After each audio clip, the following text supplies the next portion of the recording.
Gauri Suryavanshi, S Marathi मध्ये आपलं स्वागत। वळूया आजच्या बातमीकडे। नमस्कार, एस मराठी मध्ये स्वागत।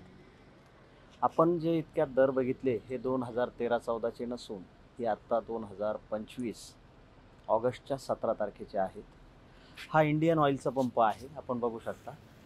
आणि आम्ही भारतात नसून भूतान या देशामध्ये आहोत। सांगण्याचा उद्देश एकच आहे, थोडक्यात माहिती देतो। भूतान हा भारताकडून डिझेल परचेस करतो। भूतान हा देश भारताकडून डिझेल परचेस करतो आणि इथं विकतो। आता इथं विक्री करत असताना देखील त्यांचे या डिझेलचे रेट आहेत 66 रुपये 8 पैसे, आपल्याकडे 95-96 रुपये काहीतरी आहे। मग जे विकत घेऊन भूतान हा देश 66 रुपयाला विकू शकतो ते आपल्याकडे 95 रुपयाला का मिळतंय? आणि इथे जर बघाल तर डेव्हलपमेंट पण अतिउत्तम आहे, रस्त्याला एक खड्डा नाही। म्हणजे असंही काही नाही की विकासाच्या कामासाठी भारतात पैसे घेतले जातात, परंतु केंद्र शासनाची आणि राज्य शासनाची जी पॉलिसी आहे त्यामध्ये बदल होणे गरजेचे आहे का? कमेंटमध्ये नक्की सांगा।